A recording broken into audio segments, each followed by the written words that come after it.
ನಮಸ್ಕಾರ ಕನ್ನಡ ಒನ್ನಿಗೆ ಸ್ವಾಗತ. ನಾನು ಭಾಗ್ಯನಾರಾಯಣ ಬೊಗ್ಗವರಪು. ಪೆಹಲ್ಗಾಮ್ ನಿನ್ನೆ ನಡೆದಂತಹ ಹತ್ಯಾಕಾಂಡದ ಬಗ್ಗೆ ತಮಗೆಲ್ಲರಿಗೂ ಗೊತ್ತಿರಬಹುದು. ಜಮ್ಮು ಕಾಶ್ಮೀರದ ಅನಂತನಾಗ್ ಡಿಸ್ಟ್ರಿಕ್ಟ್ನಲ್ಲಿರುವ ಪೆಹಲ್ಗಾಮ್ ಅನ್ನುವಂತಹ ಪ್ರದೇಶದಲ್ಲಿ ಉಗ್ರವಾದಿಗಳು 27 ಜನ ಪ್ರವಾಸಿಗರನ್ನು ಗುಂಡಿಟ್ಟು ಕೊಂದು ಹಾಕಿದ್ರು. ಆ ಹಿನ್ನೆಲೆಯಲ್ಲಿ ನಾನು 4 ವಿಡಿಯೋಗಳನ್ನು ಮಾಡಿದ್ದೀನಿ. ಅದಕ್ಕೆ ಕಾರಣ ಇಷ್ಟೇ, ಒಂದೊಂದು ವಿಭಾಗವನ್ನು ಒಂದೊಂದು ವಿಷಯವನ್ನು ಸಹ ಪ್ರತ್ಯೇಕವಾಗಿ ವಿವರಿಸಿದ್ರೆ ನಿಮಗೆ ಈ ಗೋಧಿ ಮಾಧ್ಯಮಗಳು ತುಂಬ್ತಾರೋ ಮಸಾಲೆ, ಸುಳ್ಳು, ದ್ವೇಷ ಅವುಗಳನ್ನು ಅರ್ಥ ಮಾಡಿಕೊಂಡು ಪ್ರತ್ಯೇಕ ಮಾಡಿಕೊಂಡು ಸತ್ಯವಾದ ಸುದ್ದಿಯನ್ನು ಗ್ರಹಿಸೋದಕ್ಕೆ ಅನುಕೂಲ ಆಗುತ್ತೆ ಅಂತ 4 ವಿಡಿಯೋ ಮಾಡಿದ್ದೀನಿ. ಇದು 4ನೇದು, ಕೊನೆಯದು. ಇದು ಪರಿಪೂರ್ಣ ಆಗುತ್ತೆ ಈ ಸೀರೀಸ್ ಅಂತ ಮಾಡ್ತಾಯಿದ್ದೀನಿ. ಮೊದಲನೇ ವಿಡಿಯೋದಲ್ಲಿ ಈ ಘಟನೆ ನಿಜವಾಗ್ಲೂ ಏನೆಲ್ಲ ನಡೀತೋ, ಮಾಧ್ಯಮಗಳು ಹಚ್ಚಿರೋ ಮಸಾಲೆ ಏನು ಅನ್ನೋದ್ರ ಬಗ್ಗೆ ಇದೆ. ಎರಡನೇದರಲ್ಲಿ ಈ ಘಟನೆಗೆ ಕಾರಣಕರ್ತರಾದ ಗುಂಪು ಯಾವುದು, ಆ ಗುಂಪು ಯಾವಾಗ ಹುಟ್ಕೊಳ್ತೋ, ಅದರ ಅಪ್ಪ ಯಾರು, ಅಮ್ಮ ಯಾರು, ಆ ವಿವರಣೆಗಳು ಎಲ್ಲ ಇದೆ. ಇನ್ನೊಂದು ವಿಡಿಯೋದಲ್ಲಿ ಹಿಂದೂಗಳನ್ನು ಅಟ್ಯಾಕ್ ಮಾಡೋಕ್ಕೆ ಬಂದಿದ್ದರು, ಹಿಂದೂಗಳನ್ನು ಕೊಲ್ಲೋದಕ್ಕೆ ಬಂದಿದ್ದರು, ಹಿಂದೂಗಳಿಗೋಸ್ಕರನೇ ಬಂದಿದ್ದರು.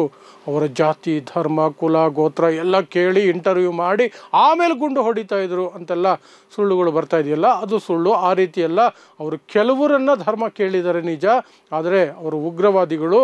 ಅವರು ಪಿಕ್ನಿಕ್ಗೆ ಬಂದಿಲ್ಲ, ಅಷ್ಟು ಹೊತ್ತು ಸಮಯ ವ್ಯರ್ಥ ಮಾಡಲ್ಲ.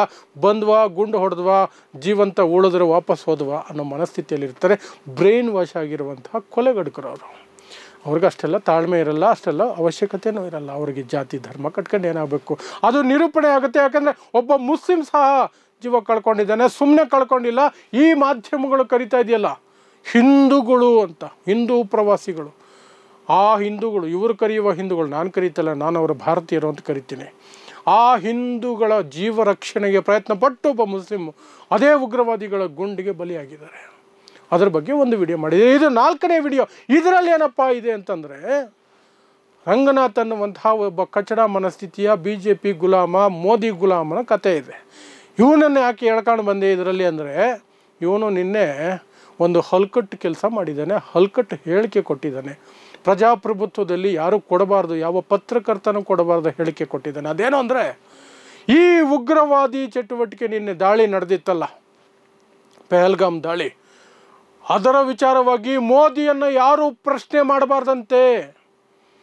ಆ ರೀತಿ ಯಾರಾದರೂ ಪ್ರಶ್ನೆ ಮಾಡಿದ್ರೆ, ಅದು ಅಖಿಲೇಶ್ ಯಾದವ್, ಕಾಂಗ್ರೆಸ್ಸೋ, ಸಮಾಜವಾದಿ ಪಕ್ಷನೋ, ಬೇರೆ ಯಾರಾದರೂ ಪ್ರಶ್ನೆ ಮಾಡಿದ್ರೆ ಕಲ್ಲಲ್ಲಿ ಹೊಡಿಬೇಕು ಅಂತ ಕರೆ ಕೊಟ್ಟಿದ್ದಾನೆ.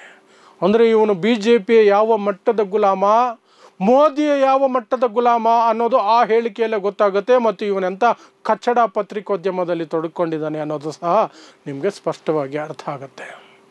ಆದರೆ ಇಂಥದನ್ನು ನಾವು ಬಿಚ್ಚಿಡಬೇಕಾಗತ್ತೆ. ಅದಕ್ಕೆ ಈ ವಿಡಿಯೋ ಮಾಡ್ತಾಯಿದ್ದೀನಿ. ಯಾಕೆ ಪ್ರಶ್ನೆ ಮಾಡಬಾರ್ದು ಮಿಸ್ಟರ್ ರಂಗನಾಥ್? ಮಿಸ್ಟರ್ ಬೇರೆ ಅವನಿಗೆ. ರಂಗನಾಥ, ಯಾಕಯ್ಯ ಪ್ರಶ್ನೆ ಮಾಡಬಾರ್ದು? ನಿಮ್ಮ ಅಪ್ಪಂದ ದೇಶ ಇದು, ನಿಮ್ಮ ಅಪ್ಪಂದ ಸರ್ಕಾರ ಇದು. ಈ ರಂಗನಾಥ್ ಅನ್ನುವಂತಹ ಹಲ್ಕಟ್ಟು ಮನುಷ್ಯನಿಗೆ ಈ ಹೇಳಿಕೆ ಕೊಡೋದಕ್ಕೆ 2 ವಿಚಾರಗಳು ಆಧಾರ. 2ಕ್ಕೂ ಮೂಲ ಒಂದೇ, ಮೂಲ ಮುಸ್ಲಿಂ ದ್ವೇಷ. ಆಧಾರ ಏನು ಅಂದರೆ, BJPಗೆ ಕೆಟ್ಟ ಹೆಸರು ಬರಬಾರ್ದು. BJPಗೆ ಕೆಟ್ಟ ಹೆಸರು ಬಂದರೆ, ಚುನಾವಣೆ ಸೋತೋದ್ರೆ ಮುಸ್ಲಿಮರನ್ನು ಕಾಡುವ ಸರ್ಕಾರ ಇಲ್ಲದೆ ಹೋಗುತ್ತೆ ಅಂತ. 2ನೇ ಕಾರಣ, ಮೋದಿಗೆ ಕೆಟ್ಟ ಹೆಸರು ಬಂದರೆ BJPಗೆ ಕೆಟ್ಟ ಹೆಸರು ಬರುತ್ತೆ, BJP ಕೆಟ್ಟ ಹೆಸರು ಬಂದರೆ BJP ಸೋಲುತ್ತೆ, BJP ಸೋತರೆ ಮುಸ್ಲಿಮರನ್ನು ಕಾಡುವ ಸರ್ಕಾರ ಇಲ್ಲದೆ ಹೋಗುತ್ತೆ ಅಂತ. ಮೂಲ ಮುಸ್ಲಿಂ ದ್ವೇಷ. ಆ ಕಾರಣಕ್ಕೆ ಏನು ಘಟನೆ ನಡೆದರೂ ಸಹ ಮೋದಿನ ಪ್ರಶ್ನೆ ಮಾಡಬಾರ್ದಂತೆ. ಇದು ಅವನ ಹಲ್ಕಟ್ಟಗಿರಿ. ಆದರೆ ನಾನು ಹೇಳ್ತಾ ಇದ್ದೀನಿ, ಪ್ರಶ್ನೆ ಮಾಡ್ತೀವಿ, ಮಾಡ್ತಾನೆ ಇರ್ತೀವಿ. ಅದು ಆಡಳಿತ ಪಕ್ಷ ಆಗಿರೋವರೆಗೂ. ಯಾರು ಆಡಳಿತಕ್ಕೆ ಬಂದರೂ, ಯಾವ ಪಕ್ಷ ಆಡಳಿತಕ್ಕೆ ಬರುತ್ತೋ ಅವರನ್ನೇ ನಾವು ಪ್ರಶ್ನೆ ಮಾಡೋದು. ಅದೇ ಪ್ರಜಾಪ್ರಭುತ್ವ. ಅದು ಕಾಂಗ್ರೆಸ್ ಆಗಿರ್ಬೋದು, ಇನ್ಯಾವುದೋ ಪಕ್ಷ ಆಗಿರ್ಬೋದು, BJP ಆಗಿರ್ಬೋದು, ಅವರನ್ನು ಪ್ರಶ್ನೆ ಮಾಡ್ತೀವಿ. ಆಡಳಿತದಲ್ಲಿರೋ ಪಕ್ಷವನ್ನೇ ಪ್ರಶ್ನೆ ಮಾಡೋದು ಅದೇ ಸರಿಯಾದ ಕ್ರಮ.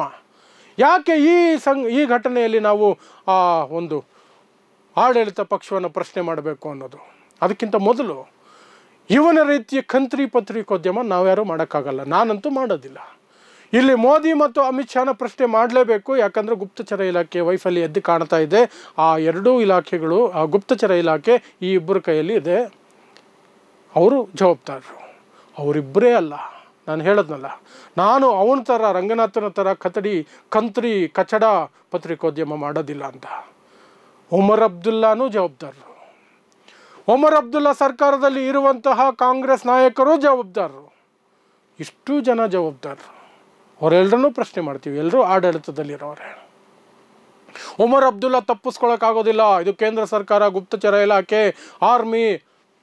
ರಾಜ್ಯ ಸರ್ಕಾರಕ್ಕೂ ಗುಪ್ತಚರ ಇಲಾಖೆ ಇದೆ, ರಾಜ್ಯ ಸರ್ಕಾರಕ್ಕೆ ಪೊಲೀಸ್ ಇದೆ.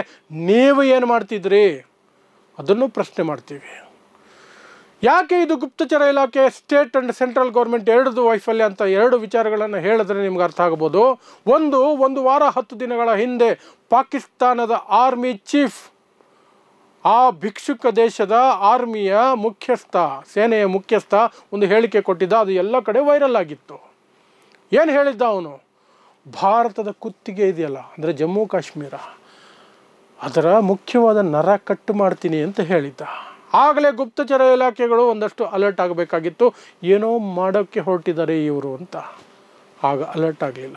ಇನ್ನೊಂದು, ಈ ಪೆಹಲ್ಗಾಮ್ ಅನ್ನುವಂತಹ ಪ್ರದೇಶ ಇದೆಯಲ್ಲ, ಇದು ಎಲ್ಲೋ ಗಡಿಯಲ್ಲಿ ಇರುವಂತಹ ಪ್ರದೇಶ ಅಲ್ಲ. ಗಡಿಯಿಂದ ತುಂಬ ಒಳಗಿರೋ ಪ್ರದೇಶ, ಅನಂತನಾಗ್ ಡಿಸ್ಟ್ರಿಕ್ಟ್ವರೆಗೂ ಬರಬೇಕು. ಅಷ್ಟು ದೂರ ಬರಬೇಕು ಉಗ್ರವಾದಿಗಳು ಅಂದರೆ ಸಾಮಾನ್ಯ ವಿಚಾರ ಅಲ್ಲ. ಯಾಕೆಂದರೆ ಆ ಪ್ರದೇಶ ತುಂಬ ಕಣಿವೆ ಪ್ರದೇಶ. ಅಲ್ಲಿ ರೀಚ್ ಆಗೋದಕ್ಕೆ ಎರಡೇ ಆಪ್ಷನ್ ಇರೋದು. ನಿನ್ನೆ ಶೂಟೌಟ್ ನಡೆದಾಗ, ಕೊಲೆಗಳು ನಡೆದಾಗ, ಹತ್ಯಾಕಾಂಡ ಆದಾಗ ಆರ್ಮಿಯವರು ಬರೋದಕ್ಕೆ 20 ನಿಮಿಷ ಆಯಿತು ಅಲ್ಲಿಗೆ. ಯಾಕೆ? ಎರಡೇ ದಾರಿ ಇರೋದು ಅಲ್ಲಿಗೆ ಬರೋಕ್ಕೆ. ಒಂದು ಕಾಲ್ನಡಿಗೆಯಲ್ಲಿ ಬರಬೇಕು, ಇಲ್ಲ ಕುದುರೆ ಮೇಲೆ ಬರಬೇಕು. ಉಗ್ರವಾದಿಗಳು ಕುದುರೆ ಮೇಲೆ ಬರೋಕ್ಕಾಗೋದಿಲ್ಲ. ಯಾರ ಕಣ್ಣಿಗಾದರೂ ಬೀಳ್ತಾರೆ. ಬಂದೂಕೆಲ್ಲ ಹಿಡ್ಕೊಂಡು ಕುದುರೆ ಮೇಲೆ ಬರೋಕ್ಕಾಗತ್ತಾ? ನಡ್ಕೊಂಡೇ ಬಂದಿರ್ತಾರೆ. ನಡ್ಕೊಂಡು ಬರಬೇಕು ಅಂದರೆ ಅಷ್ಟು ಸೈನ್ಯ ಇರುವಂತಹ ಪ್ರದೇಶದಲ್ಲಿ ಅಷ್ಟು ಈಸಿಯಾಗಿ ಬರ್ತಾರೆ. ಒಂದು ದಿನಕ್ಕೆ 2 ಕಿಲೋಮೀಟ್ರ್ 3 ಕಿಲೋಮೀಟ್ರಿಂಗೆ ರಾತ್ರಿ ಕತ್ಲೆಯಲ್ಲೋ ಇನ್ಯಾವುದೋ ಸನ್ನಿವೇಶಗಳನ್ನ ನೋಡಿಕೊಂಡು ಒಳಗಡೆ ಬಂದಿರ್ತಾರೆ. ಅಂದರೆ ಸುಮಾರು ದಿನ ಬಂದಿದ್ದಾರೆ ಅಲ್ಲಿವರೆಗೂ ಬರೋವರೆಗೂ ಗುಪ್ತಚರ ಇಲಾಖೆ ಏನು ಮಾಡ್ತಾಯಿತ್ತು? ರಾಜ್ಯದ ಗುಪ್ತಚರ ಇಲಾಖೆ, ಕೇಂದ್ರದ ಸೊ ಅವರಿಬ್ಬರನ್ನ ಪ್ರಶ್ನೆ ಮಾಡ್ತೀವಿ ನಾವು. ಇಬ್ಬರು ಪ್ರಶ್ನೆಗೆ ಉತ್ತರ ಕೊಡಬೇಕು. ರಂಗನಾಥನ ಥರ ಒಬ್ಬರನ್ನ ಪ್ರಶ್ನೆ ಮಾಡಬಾರ್ದು ಅಂತೆ. ಯಾವ ಪತ್ರಿಕೋದ್ಯಮ ಅದು? ಆಡಳಿತ ಪಕ್ಷನ ಪ್ರಶ್ನೆ ಮಾಡಬಾರ್ದು ಅನ್ನುವಂಥ ಕಂತ್ರಿ ಪತ್ರಿಕೋದ್ಯಮ, ಹಲ್ಕಟ್ಟು ಪತ್ರಿಕೋದ್ಯಮ. ಈ ಎಲ್ಲ ಮಾತುಗಳು ಅವನದೇನೆ. ಅವನೇ ಈ ಹಲ್ಕಟ್ಟು ಮಾತುಗಳನ್ನು ಬಳಸೋದು. ಆ ಹಲ್ಕಟ್ಟು ಮಾತನ್ನು ಅವನಿಗೆ ಬಳಸ್ತಾ ಇದ್ದೀನಿ ಅಷ್ಟೇ. ಈ ಕಾರಣಗಳಿಗೆ ಅವ್ರನ್ನ ಪ್ರಶ್ನೆ ಮಾಡಬೇಕು. ಆದರೆ ರಂಗನಾಥನಂತಹ BJP ಗುಲಾಮರು ಮುಸ್ಲಿಂ ದ್ವೇಷಕ್ಕೆ ಮತ್ತು ಬೇರೆ ಏನು ಲಾಭ ಇದೆಯೋ ಗೊತ್ತಿಲ್ಲ, ಆ ಕಾರಣಗಳಿಗೆ BJPನ ಮೋದಿನ ರಕ್ಷಣೆ ಮಾಡೋದಕ್ಕೆ ಕಟಿಬದ್ಧನಾಗಿ ನಿಂತಿದ್ದಾನೆ. ಇದನ್ನು ನೀವು ಅರ್ಥ ಮಾಡ್ಕೊಳ್ಬೇಕು. ಮಾಧ್ಯಮಗಳು ಹಿಂದೂಗಳು ಅಂತ ಕರೀತಾ ಇದ್ದಾರೆ. ಅವರು ಭಾರತೀಯರು, ಮುಸ್ಲಿಮರು ಸಹ ನಿನ್ನೆ ಎಫೆಕ್ಟ್ ಆಗಿದ್ದಾರೆ. ಒಂದು ಮುಸ್ಲಿಂ ಜೀವನೂ ಹೋಗಿದೆ. ಅದನ್ನು ಇನ್ನೊಂದು ವಿಡಿಯೋದಲ್ಲಿ ನಾನು ಹೇಳ್ದಂಗೆ ಇನ್ನೊಂದು ವಿಡಿಯೋದಲ್ಲಿ ವಿವರವಾಗಿ ಹೇಳಿದ್ದೀನಿ. ಸೊ ನಿಮ್ಗೆ ಅರ್ಥ ಆಗುತ್ತೆ ಈ ಮಾಧ್ಯಮಗಳು, ಕಂತ್ರಿ ಮಾಧ್ಯಮಗಳು ಏನು ಮಾಡೋಕ್ಕೆ ಹೊರಟಿದ್ದಾವೆ ಅಂತ. ಅದನ್ನು ಅರ್ಥ ಮಾಡ್ಕೊಳ್ಳಿ.